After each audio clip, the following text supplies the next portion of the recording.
bruise in your fantasy league. We got that blue and orange blood that you bleed. The most loyal fans there ever could be. We are that mile high Broncos country.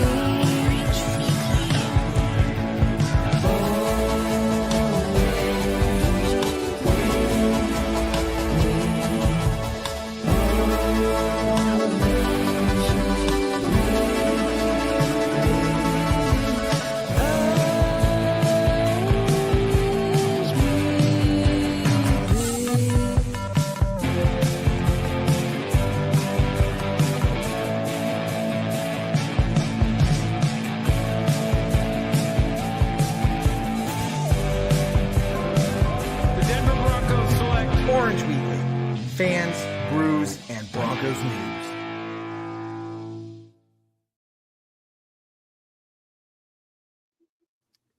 Hello again, Broncos country, and welcome to the David and Jared show here on Bourbon Broncos No BS at Orange Weekly.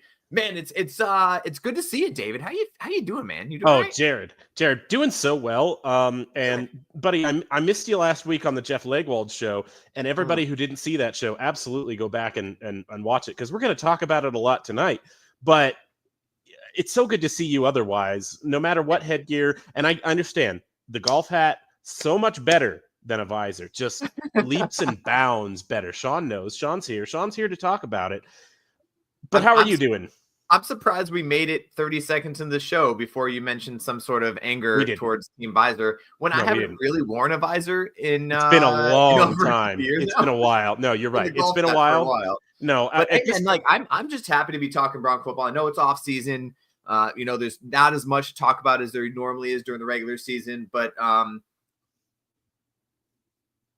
Jared, you just lost audio. I love you. I'm sorry, but you just lost audio. Can't hear you at all.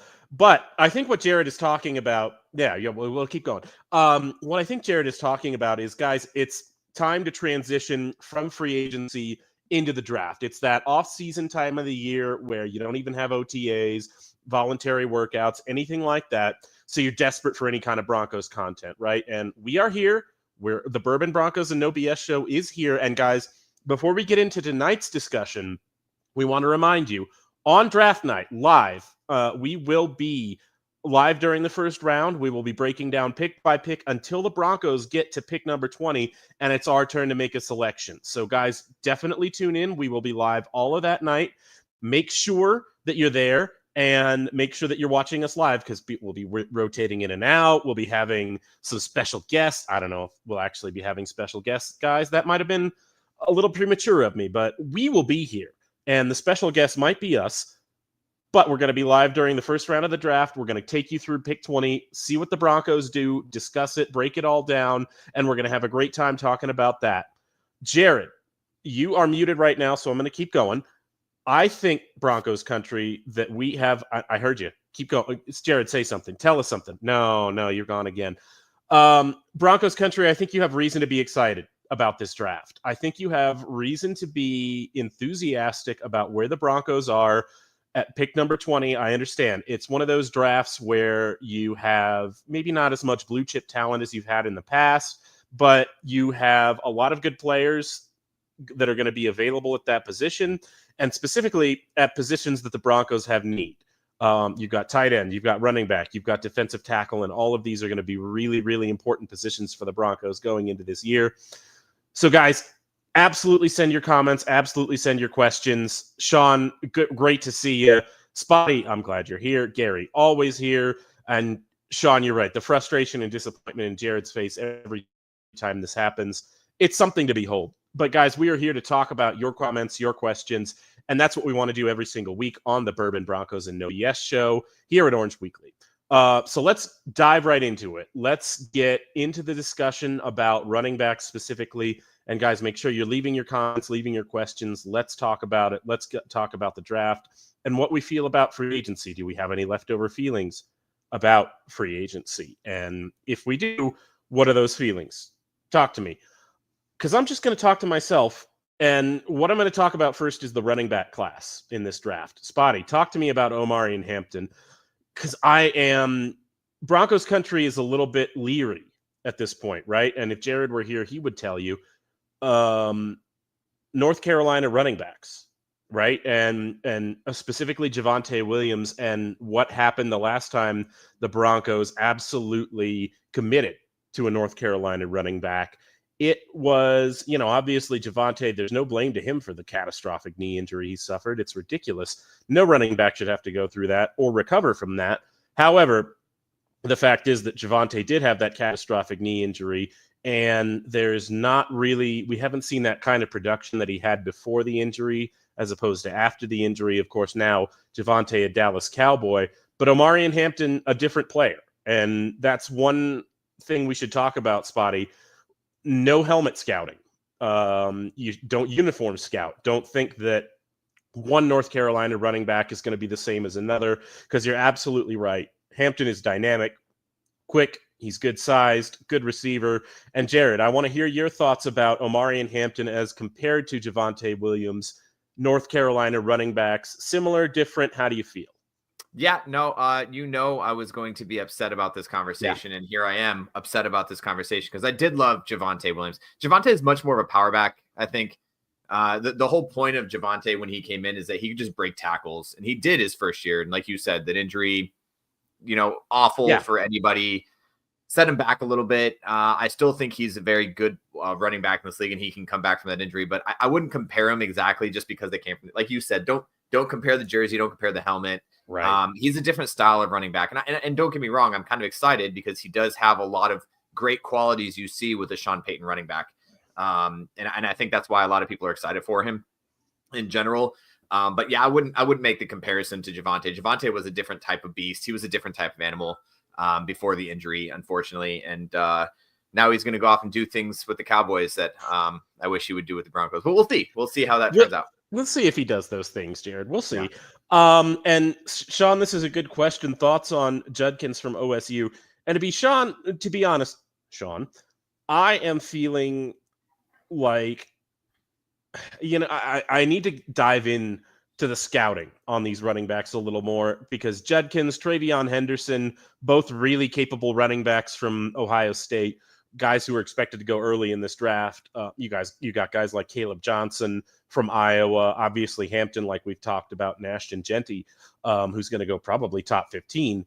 But if you guys watched that show with Jeff Legwold last week, and again, shameless plug, if you didn't, make sure you go watch it. We were joined by Jeff Legwold, lead Broncos writer from ESPN, who was kind enough to give us his time and his thoughts on both free agency and the draft last week. The Broncos, and we heard George Paton confirm this week at the owners meeting, right? He said flat out, we're going to come away with a running back in this draft. But the guys I think the Broncos are going to focus in on are going to be guys who can pass protect, and who showed that skill really well coming out of college. He also mentioned specifically names like Trevor Etienne, and I think Dylan Sampson was another one he said to keep an eye on, the back from Tennessee. So guys, and Spotty talked about this a little bit earlier. I'm sorry, the Orange Weekly official account talked about this earlier. But guys, don't panic if the Broncos don't pick a round one running back, because man, there are going to be options throughout the entire draft. Jared Legge talked about this, how he thought this was a historically good running back class, the likes of which maybe even he has never seen before. Yeah, and that makes sense too. And you mentioned the whole concept of pass block, but you're also looking for someone who can catch out of the backfield too, right? You want someone that can play both sides. And with this team turning into a pass first team, which is really, with Bo Nix back there and everything that we saw this last year, that's really where we are. I mean, we had 3 pretty good running backs, and he still only gave it to him 20 times a game. So I do think that we're a pass first team, and that's what he's looking for. He's looking for a guy that can be the multi-talented guy out of there. So I'm kind of excited for that. And I think that we probably could slide to 3 and still get someone. And don't get me wrong. We're going to walk away with the back. It doesn't have to be an RB1 right now. Right. We're not looking for a first day starter right now. We have backs back there that could be first day starters if we need them to be. We need to find someone that we can progress through the system, get work with Bo Nix, make sure that he's on the same page with the offensive line, and then go from there. And I think that's what we're going to be able to get even if we get him in the third round. I really do think in our first round pick 20, right? We got pick 20. It's going to be BPA. Yeah.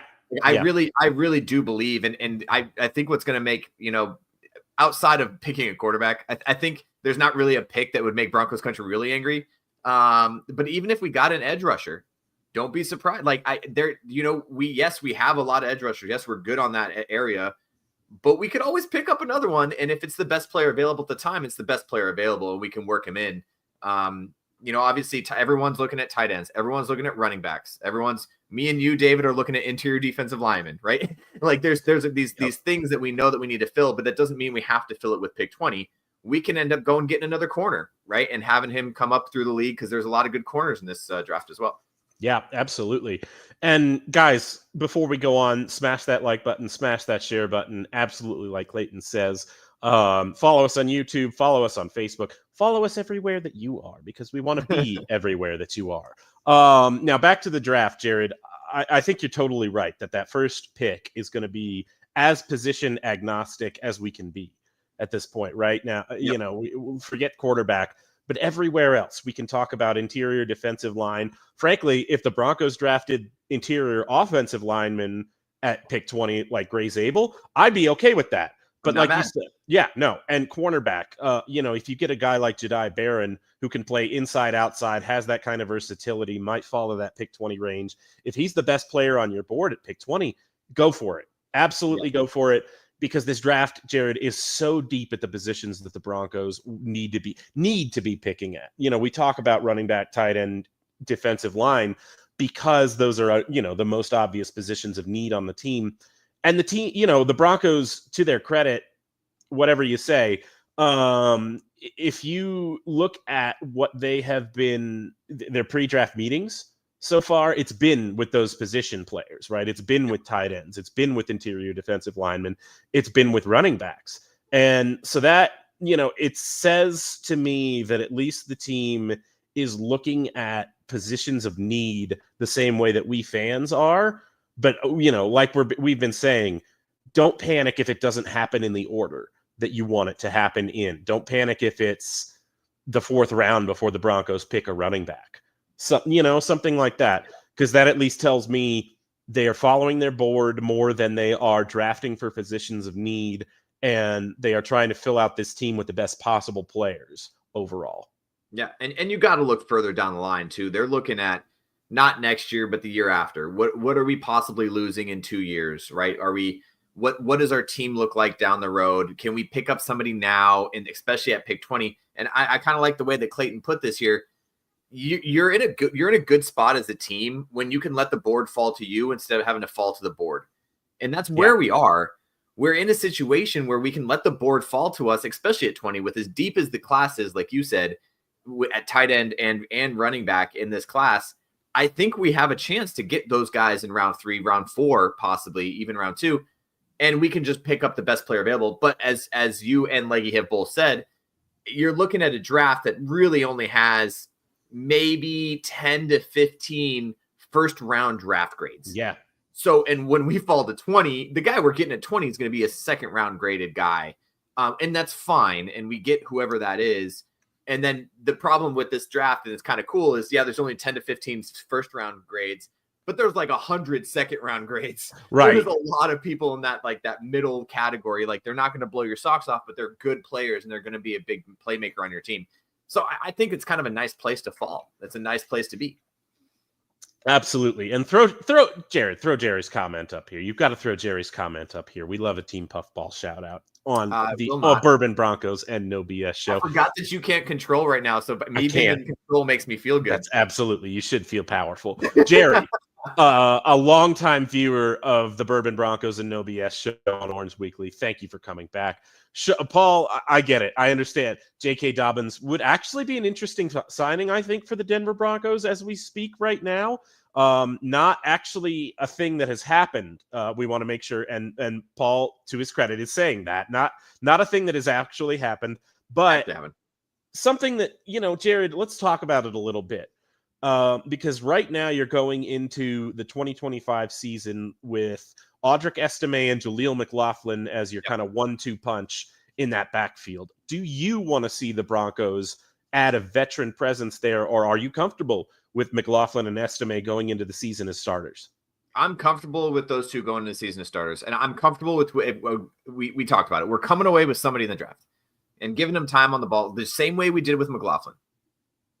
Yeah. Giving him time with the ball when we can, giving him the opportunity to showcase what he can do. We'll see, obviously, what whoever it is that we do pick up does in the offseason. And as you guys were talking when I was having my audio issues, Hampton, right, from Carolina. If we could pick up a guy like that, he may be our day one starter. I think regardless of what happens, Estime is going to be that guy. But, Buddy, you lost. I don't know what happened to your audio, but it just fell out again. I love you so much. Look at Jared. He's so upset. And I understand because I'm upset too, because the show's better off with Jared than without him, despite my Team Puffball versus Team Visor nonsense. But to Jared's point, it's going to be, I get it. With Estime and McLaughlin, you've got two kind of different guys who have two different skill sets. And it's going to be interesting to see what they draft from that standpoint and who they try to complement with that skill set going into the draft. Who do they think needs more help as far as, Estime being your power back and McLaughlin being a little bit more of your scat back? Where do they think the dynamic talent is going to come from? And guys, again, I'm going to keep plugging it because it was an excellent show. And if you didn't see it, you really need to check it out. But when Jeff was here, Jeff Legwald last week was here. The two names he mentioned in Dylan Sampson and Trevor Etienne are both names that are guys who are maybe profile a little bit smaller, a little bit size-wise, more on the 5'8" to 5'10" range, and around 195 to 205 pounds. So guys who fit that scat back profile a little bit more, and that just tells me that the Broncos are looking for a little bit more of a dynamic playmaker at running back, and they think maybe they've got a guy who's a bulldozer in Estime, and they really need to see something evolve a little bit as far as the playmaker from that backfield. Yeah, Sean, that Best Buy computer just absolutely wrecking Jared right now. It's a shame. And Spotty, to your point, Thunder and Lightning, Kamara and Ingram, Estime and who? That's a really good question. We've seen McLaughlin be that back at times, right? We've seen him stretch the edge, especially in the red zone, and be a really useful weapon there. But there have been times when you're at the middle of the field with McLaughlin and you see him try to stretch a run out and the defense completely snuffs it out before it even gets off the ground. So I wonder if the Broncos are thinking that it's a dynamic running back issue and they need to add a little bit more juice at that particular spot that's causing those issues, or if it's, offensive line blocking, whatever. Sean, you're right. Bidet and Watson, those are guys too. And we saw specifically, I think Watson get activated over Estime in that playoff game against the Bills. He didn't have a terrific game. Maybe it was Bidet. Anyway, didn't have a terrific game against the Bills, but they did sit down Estime in that playoff game against the Bills, and that's going to be something to keep an eye on going forward. Who do they have trust in going into the 2025 season, and do they put a large workload on that rookie before the season starts? Keep those comments, questions coming, guys. I know Jared is gone. He'll be back. It's a magic act we're trying to do here at the Bourbon Broncos and No BS show on Orange Weekly, and I think we're pulling it off. You'll see it. The payoff will come at the end. And Clayton, to your point, after tight end for Bo and get the running back hot weapons, I love that because, guys, I think there's a really good chance that the Broncos come away with a young tight end and a young running back in this draft / young running back and young receiver. And either of those combinations are fine with me, because it allows your offense to grow together, right? It allows your second-year quarterback to get to know these new weapons kind of from the ground up, and for him to kind of take charge of those rooms and those players specifically and say to them, you're coming into this league, I'm the kind of veteran presence here in the offense, and I'm going to dictate what we do here, me and Coach Payton. This is what I want you to do in these situations. These are the kind of nuances I want to bring to the offense because that's what serves me the best. And I think that Bo Nix has the cachet to do that. I think after the rookie season that he had, the buy-in that he's had from the locker room so far and from the kind of the talk around the coaching staff. And Jared, we can hear you again. It's beautiful, and it's glad to have you back. Do you think that Bo Nix has the aura, as the young kids say, to go into this season, and if the Broncos draft 2 playmakers at skill positions on the offense, to kind of go to them and say, I'm the veteran presence. I'm the one who steers this offense. Me and Coach Payton, this is what I want you to do in these situations. Talk to me. No, he's not going to do that. He's a second-year guy. Come on. Like, no, he's not going to go. But with he's rookies, not going to walk up to a rookie and be like, "Suck it, rookie. I'm in my second year." No. This isn't what I'm talking about. What I'm talking about is him saying, "Look, this is the offense, and this is what we're trying to do. I'm the representative for Coach on the field, and this is what we're trying to implement this year." It's not a power move. It's like, this is what we all have. This is the page we all have to be on to be successful. Let's all get with the program. Yeah. I mean, I think he has the leadership to not have to say any of that. I don't think there's a level of that's fair. Okay. Anybody that gets to that level that doesn't understand, and if you get drafted to us specifically, this is Bo's offense. Like it's Sean Payton's offense, and Bo's there to run it. I don't think he has to say it out loud. And I think he has that leadership to be able to hold. And you saw it even with the veterans that he had in his rookie year. Like, they followed him. And these guys have been, you're talking about guys like Garrett Bowles, have been in the league for a long time, wanted to follow a guy like Bo Nix. And he just has that natural leadership ability. I don't think he has to say it, but I think he's the guy that gets in the locker. He'll get into the huddle, and he'll own the huddle. Right. Yeah. That's what you want from every quarterback, regardless of how long you play. Own the huddle, understand who's doing what, make sure that they know what they're doing. I don't think he's going to have to go in there and say, like, hey, this is my team. But I think that there's a level of respect for what he did last year on this team, regardless of who you are and where you're from. You're going to come to this team knowing that this is Bo Nix's offense, and you're going to have to respect that. But I also don't think that he's going to go in there and be like, I need you to run this route because I wanted to do it. It's going to be like, hey, we're all in this together, right? It's that leadership philosophy of like, hey, we all want to make sure that everything is going well. If you see something, let me know. And I think that's what makes him such a good leader, is that he has that capability for doing that feedback. And I did want to mention this on the show because, I'm a big Bo Nix fan. And I'm not sure if you saw the video. He went back and did a quarterback camp. Did you see this video? No, go ahead.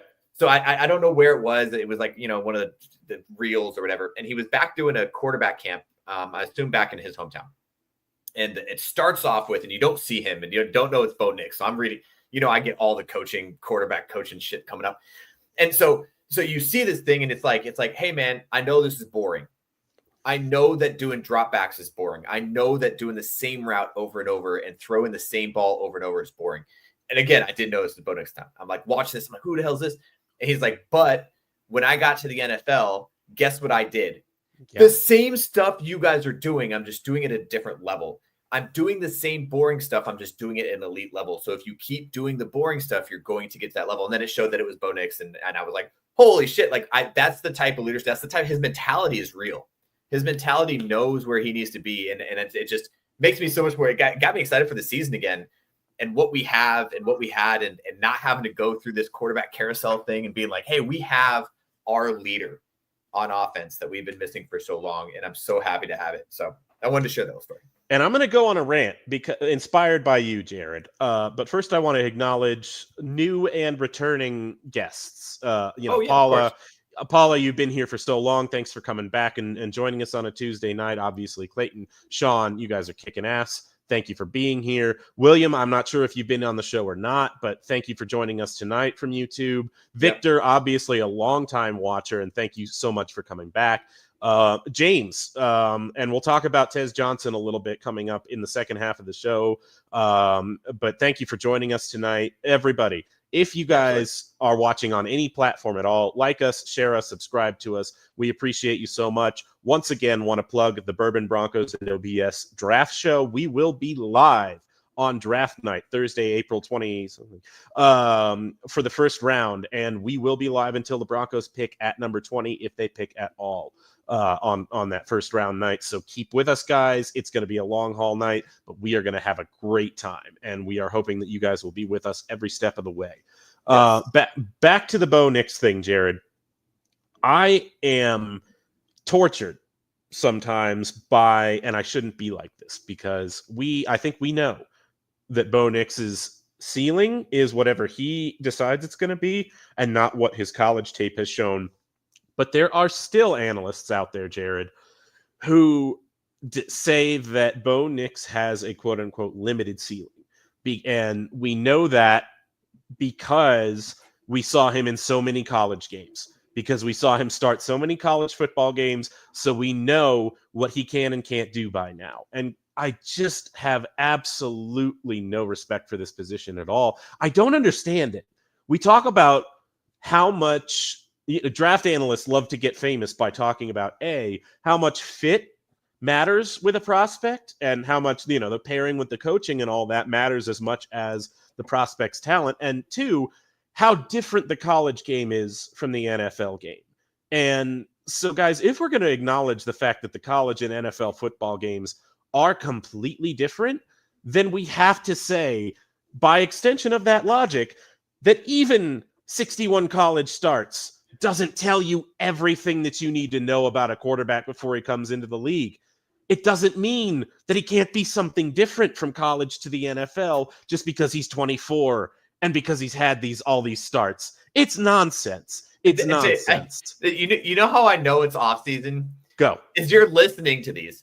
Yeah, so you were I the need one. Content, Jared. I need content. You need more content. I need content. You were the one that would stop me when I would go on my rants about what the pundits. I was like, I was listening to this podcast on the way home, and they said that was it. I'm like, and you're like, dude, why are you listening to this? Like, I know. I know. You know what you saw. You know what you know. You know what you see.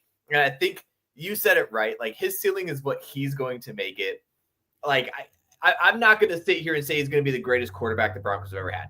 I'm not ready to make that jump, but I'm ready to make the jump of, like, he's our starter for the next couple of years, and he's going to do good things for us.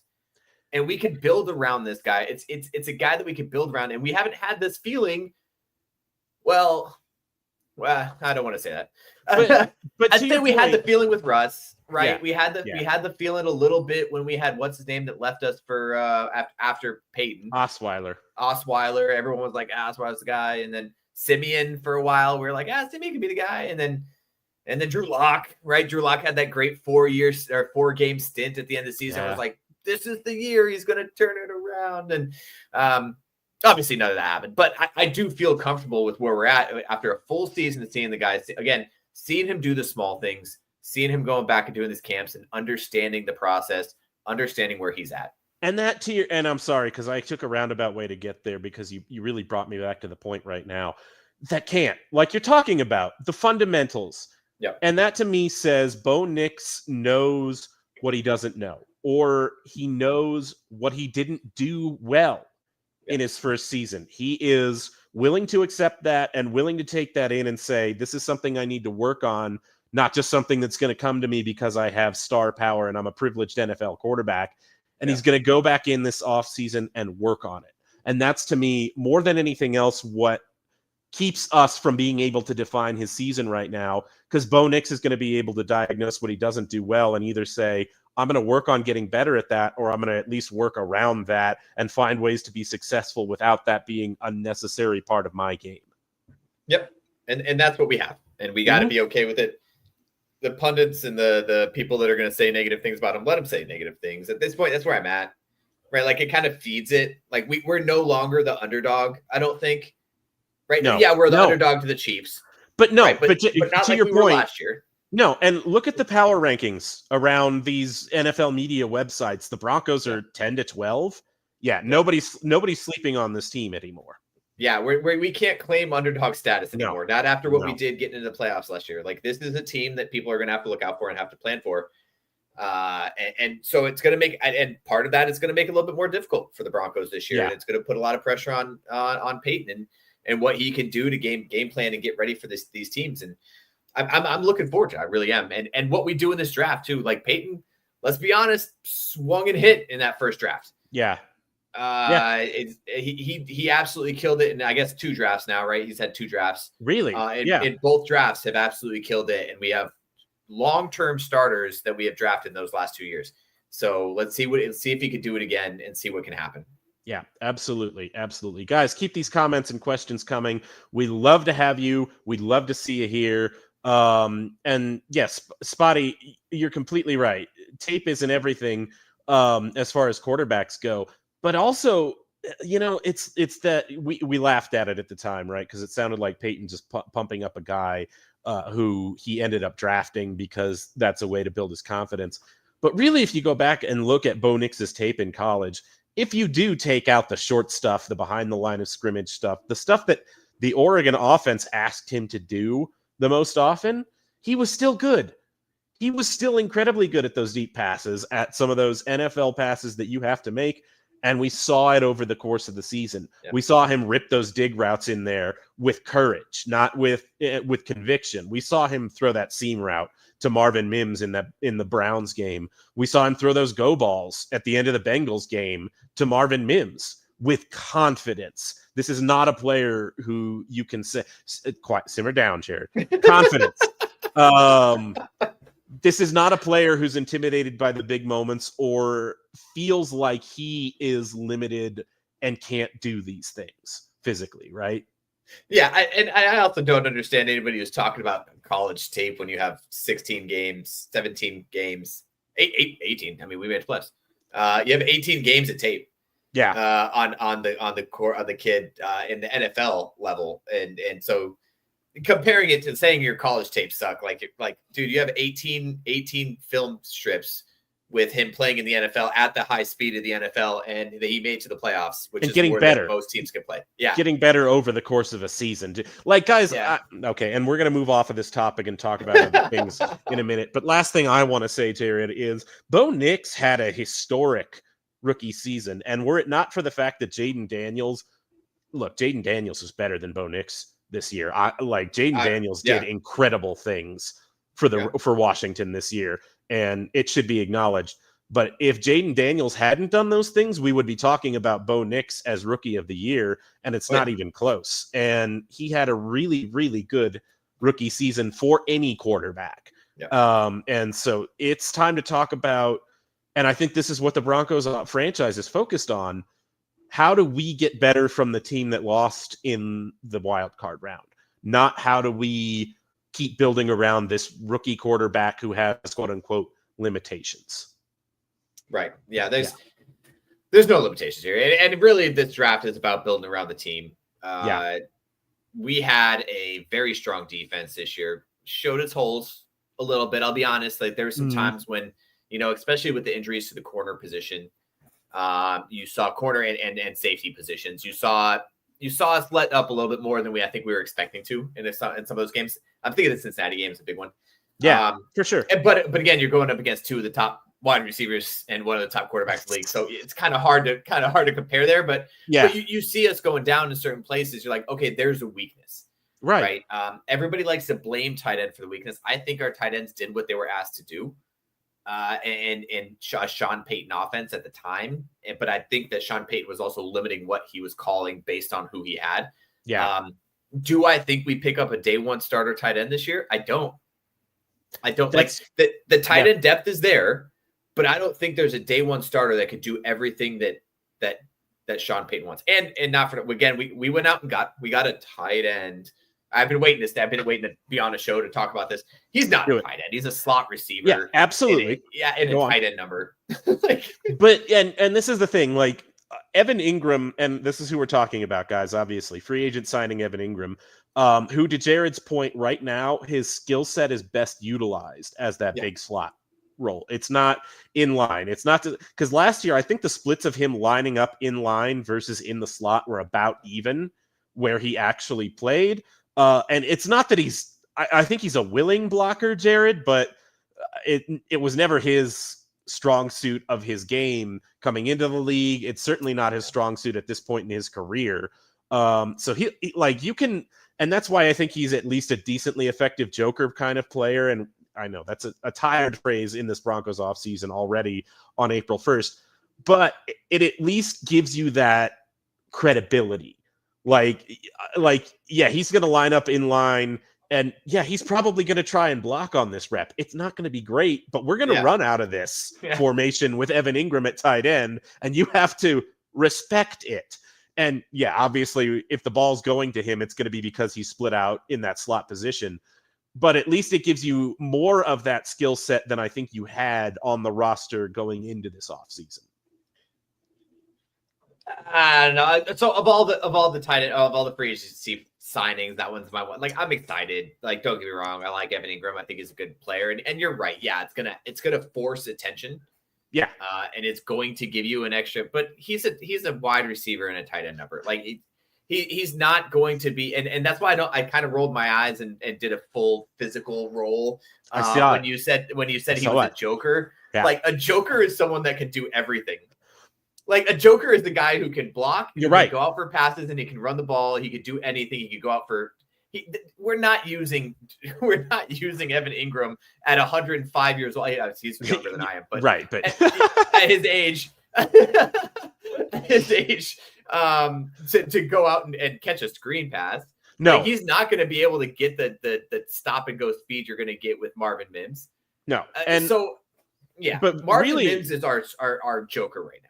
And that's it. But that's like, because in Sean Payton offenses, that's traditionally been more of a tight end or a running back if you're going to have those joker players. And I think you're completely right. I think they figured out some of the joker traits in Marvin Mims that they could use last year in that last half of the season. And they did a really good job of exploiting that. But Sean Payton talked about it at the owners meeting this week, Jared. And he talked about that when teams come in on you with a shell coverage, like so many, that's the in vogue defense right now, right? The Vic Fangio defense with two deep safeties on almost every play, playing match quarters coverage, that kind of thing. And so Sean Payton talked about it. He said, when defenses play like that, the key matchups that you have for the offense are the interior. The third receiver, the tight end, and the running back. And what you can do with those players is going to dictate how you can move the ball against those kind of defenses. Mm-hmm. And I think that's at least one area where Evan Ingram helps you, and especially him in a combination of Marvin Mims on third down plays. That's going to be a little bit more dynamic than we saw on the Broncos offense last year. Yeah. Well, I mean, that too high quarter look is really what you play against teams like the Bengals, like that have two very, very good two number one outside wide receivers, and inside the slot, and they're okay. Just stop the outside guys, and you're going to be fine. Right. Their running back's going to do okay. The tight end's going to be okay. It's not a coverage you play against the Kansas City Chiefs. No. Who their number one target is their inside guy, right? Yeah. And you end up kind of bodying him somehow on the inside and adding an extra guy to the box to be able to do that. And yes, I do believe that we get that with him. But and again, I like Ingram, and I think he's going to be well. I think he's going to do well for us. I think I don't have the numbers in front of me because I think I told you I can't type. My computer's all messed up. No, don't. Yeah. I don't want you to lose audio again. Don't do anything. I want to look up, and maybe you can help me out with this. What was the percentage of snaps from the 3-point stance from Evan Ingram? I wouldn't say it's less than 20%. Let's see last year, because again, last year I feel like that split. And maybe he wasn't in a 3-point stance, but he was in line right off the tackle as often, I think, as he was split out wide last year. And I get that, but like a true tight end is a guy that can that's lining up there, right? Like you think of yourself like who's the kid from Baltimore? Mark Andrews. Andrews. You think of Kelsey's. You think of like those guys are lining up in 3-point stances. You don't know if you're going to run or pass. And they're making those blocks or they're going out for the passes. And those guys are elite pass catchers, but they're also pretty good blockers and can do what you need to in that level. And that's what I think of when I think of tight end. Again, I'm not bashing Evan Ingram. I'm just saying we got a slot receiver. Absolutely. I think we're circling around the same point over and over again and agreeing with each other. So I think we are going to move on from Evan Ingram, and we're going to talk, Jared, because we've got a couple of comments on this. First from Jose a few minutes ago, and then Spotty talking about Von Miller. And we're going to touch on this briefly, and I think we're going to move on because, absolutely. I don't know that it necessarily needs a ton of conversation. Here's the thing about Von Miller for me, and like if Von Miller wants to be like a Bronco for a day and retire with the team and sign a special one-day contract, I am all for it. Let's do it. Absolutely 100%. If you want to talk to me about Von Miller as a contributor to the Broncos on the field in 2025, I don't see it. I don't see it. And I love that Von Miller has that hometown love for the team that made, he won a Super Bowl MVP here. He had the best years of his career here by far. And I think he cemented a Hall of Fame career here in Denver. But just looking at the play on the field that he's contributed to the Bills in the last few years, I don't see Von Miller coming onto this team and adding to the pass rush that we already have. I feel like you've got Nick Bonitto, you've got Dondre Tillman, you've got Jonathan Cooper. To me, bringing in Von Miller is a progress stopper at this point. And I don't see that being a thing that they commit to as on the field play. Jared, what do you think? The problem is we're only allowed to hold so many active starters. Yeah. And with the depth that we have at edge rushing, if we brought him in as a veteran presence, and we might as well just get him to retire and hire him as a coach, because then it doesn't count against our 52 man, and we could bring an extra guy on that could be out there doing the thing. And don't get me wrong, I love Von Miller. We all do. Broncos country loves Von Miller. He just isn't. He's not Von Miller that he was at Super Bowl 50. I mean, and you can look back on it. Super Bowl 50 was 10 years ago, right? He's been in the league for a really, really long time. He knows more than most people. He just doesn't have the physical capability to keep up with some of these young guns, and that's okay. And Sean, to your point, he wouldn't be a starter. He would be there to give Bonitto rest. But we've already got Jonah Ellis giving rest reps, and he had, I think he set a record for the most sacks for a player under 21 years old as a rookie last year. To me, you've got so much young pass rushing talent on this team that even with Bonitto needing to sit, and yeah, Sean, you're right. You've got to rotate those edge players to have a really consistent pass rush. But even with that acknowledged, I feel like you have enough young players at that position to keep going and keep that position fresh without having to add Von Miller in there. Yeah, no, absolutely. Yeah. All right. Go ahead, Jared. No, I was just going to say, we're getting towards the end. Let's plug some pluggables real quick as we get ready for kind of some last words. But hey, make sure we will be here. Some of us, not all. I don't know who is all going to be here. We're going to have some people here. We'll be live during the draft as we get ready for the Denver Broncos number 20 pick, possibly trading up, possibly trading back. You'll never know. We'll find out. Let's see what happens. But we'll be here. We'll be live and reacting to that draft pick, and as it comes up, talking about who's going off the board and who we're looking at maybe possibly picking up, like if somebody big goes off the board. Or if, I don't know, John T falls to us, that'd be great. But we'll see. We'll see what happens come draft day. So we'll be here for that. And as always, make sure you guys are picking up your Breckenridge Distillery championship blend and grabbing some of that. Having drinks this, because this is absolutely delicious. And Breckenridge is a great company. Breckenridge Distillery, making sure absolutely that you guys are having some of that. Jared, we should talk about that Breckenridge Distillery Broncos blend. Official sponsor of the Bourbon Broncos and No BS show, by the way, at the Orange Weekly podcast. And guys, every season they have a couple of players give some input as to what flavors these bourbons are going to have with their special Broncos blends. So make sure you pick up the orange blend, the blue blend. Every single season, it's going to be a little bit different. And we are so proud to be sponsored by Breckenridge Bourbon. Make sure you pick up a bottle. Jared, let's talk about the Broncos schedule this season, because this is another good comment by Jose. A lot of rumors about the Broncos versus the Eagles, and the Broncos will face the Eagles. They are due to play the NFC East this season, so we will face the Eagles at some point, talking about maybe a September 4th season opener for the Broncos against the Eagles. And, I don't know anything, if that's going to come true or not. We're going to see when the schedule is released in May. We don't know exactly what date. But I will say that at least you now have to credit these kind of rumors, Jared. And it was, something we were talking about a little bit earlier. The Broncos are a relevant franchise again. Yeah. Making the playoffs. They have a young quarterback. They're primetime viewing again. And they are no longer a team that you can ignore. And so, yeah, you have to at least credit maybe the idea that the Broncos might open the season against the Philadelphia Eagles. Yeah, I think he said schedule releases in May. I'm excited to see that schedule release. I legitimately am, but like I mean, when we got Russ, we had a bunch of primetime games. Oh, crap. I think we were on like every other week was a primetime game for the Denver Broncos. And obviously that went terribly. So the NFL rightfully said, no more primetime games for you. And then last year we did pretty well. We got flexed into one, right, on a Thursday night game. And that obviously was really nice. Didn't really help us out, but it was something that they thought about. So it was a good game. Like it was an game. Entertaining as hell game. Like they really vindicated the decision to put the Broncos in prime time, even if they didn't win. Yeah, and then the Chargers and their like field goal thing, and everybody had to explain that. Yeah, anyways,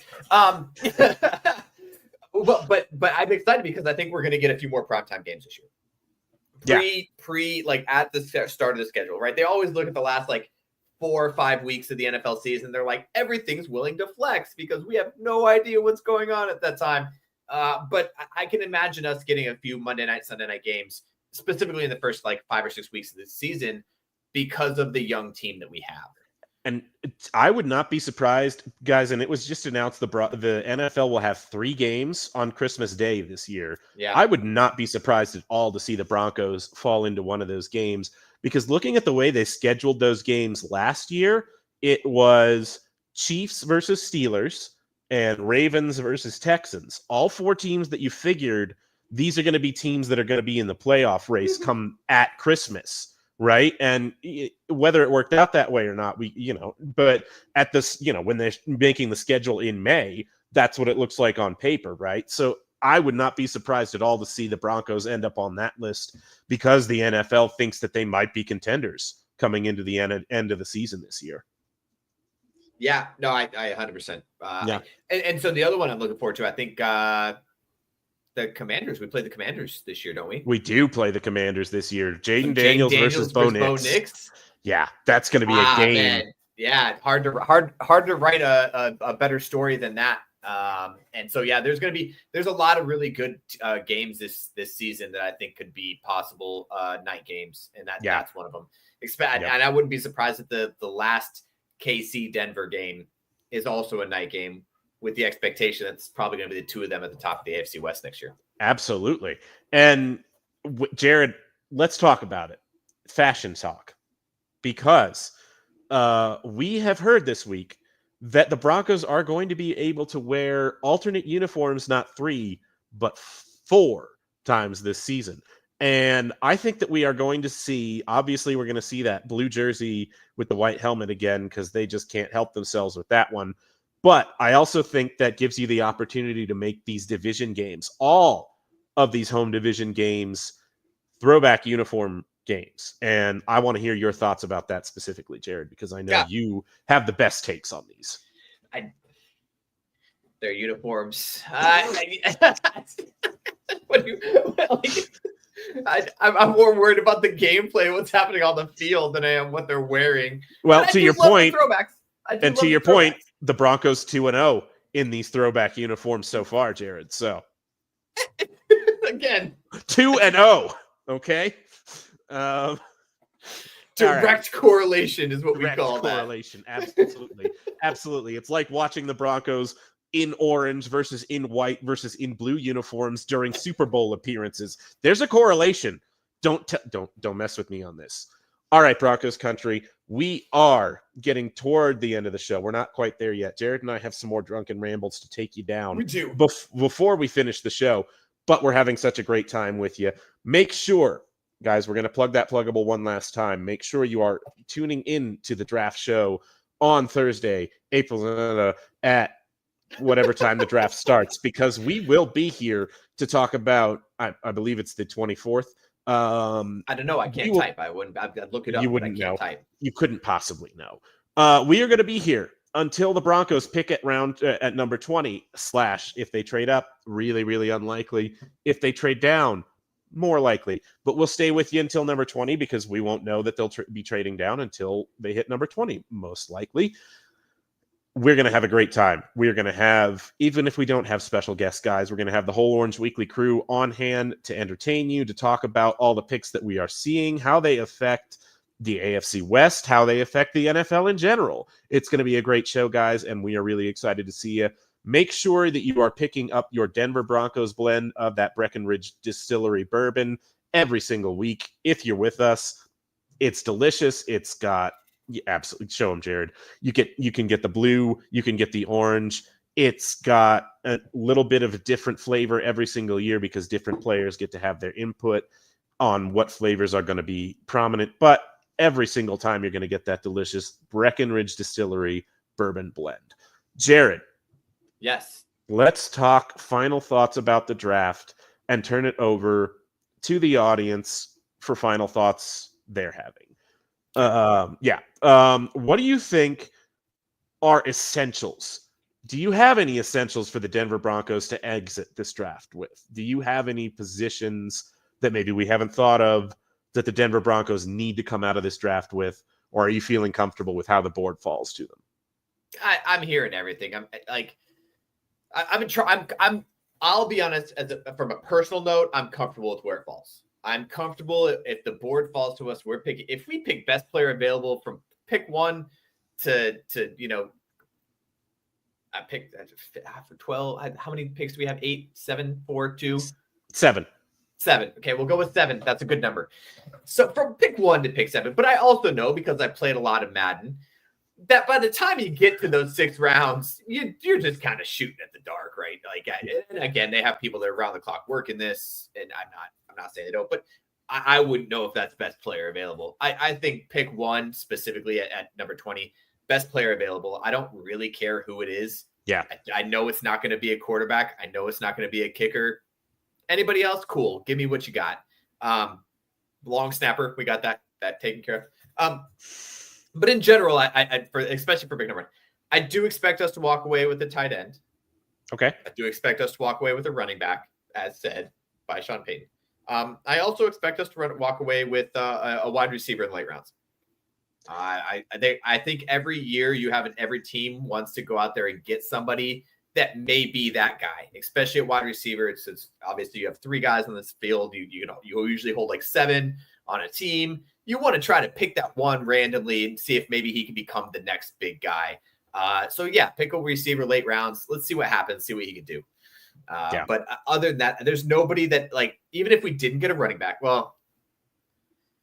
even if we didn't get a running back or didn't get a tight end, I'm not going to walk away from this draft mad. I'll be honest. No, there's no reason to walk away from this draft mad. And yeah, Jerry, I see you with receiver. And I do think, like, Jared, to Jerry's point, I do think the Broncos will draft a receiver at some point in this draft. Yeah. Because it's just a position, like you said, I think you want to keep adding to at all times. To me, I think the chances are really good that the Broncos walk away with an interior offensive and defensive lineman this season. And I think that you see, you want to extend Zach Allen and Malcolm Roach and Jonathan Franklin Myers. But, like, honestly, the way that you build this team, and Sean, we're going to get to your Mitch Veroni love. We're going to get to it. We're going to get to it. Talking crap about me about my fizzy drink this entire time. I'm trying not to laugh. I feel like I'm on The Office trying not to break character. And then he goes and does this. I'm pulling it up. Like, I know you're in the middle of your thing. Do it. Go ahead. But I can't be mad at the No, you have to. Number 48 on the field, but number 1 in your hearts. Yeah, absolutely. Mitch Veroni, shout out, got a new contract in free agency this year, and we do not forget that. But I think that you have heard George Payton talk about specifically building a team from the inside out on these lines and how important it is to keep restocking players on those lines.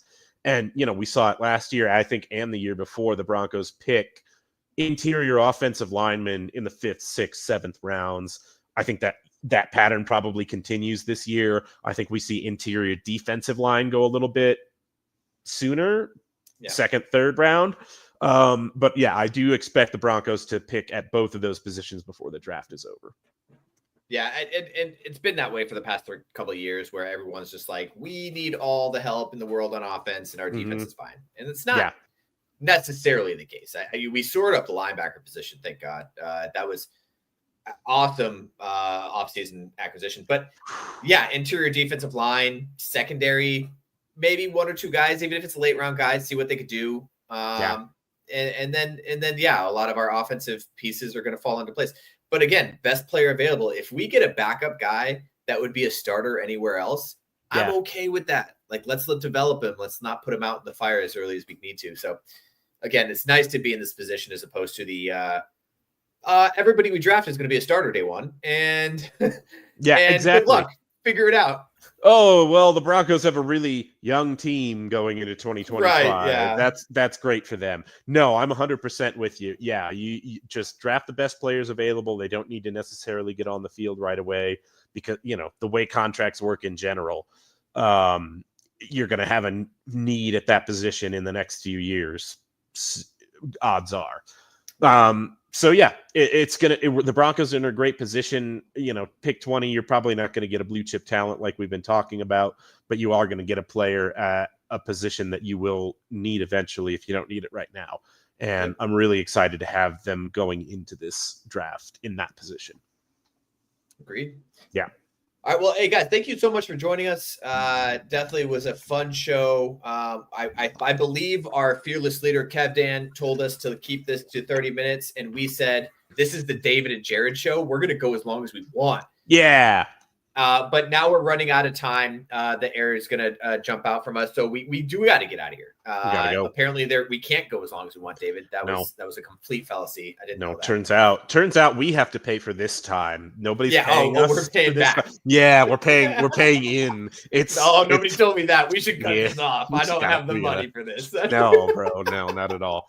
But as Jared was saying, guys, we appreciate you so much for coming every single week. Thank you so much for leaving your comments and questions. This show doesn't work without you. We are going to be back for the draft on April 24th, so make sure you tune in for that show. And Jared, is there anything left to say? I think there's nothing left to say except to end it as we always do on a very strong Go Broncos. Take care, everyone. Thank you. Do what I like, yeah, I do what I like, yeah, I do what I like. Sip and go, sip is right, and I go with the flow, yeah, I go with the flow, yeah, I go with the flow, cause I know I'm the show. In the zone, here I go, in the zone, here I go, in the zone, here I go, yeah, they know I'm a pro.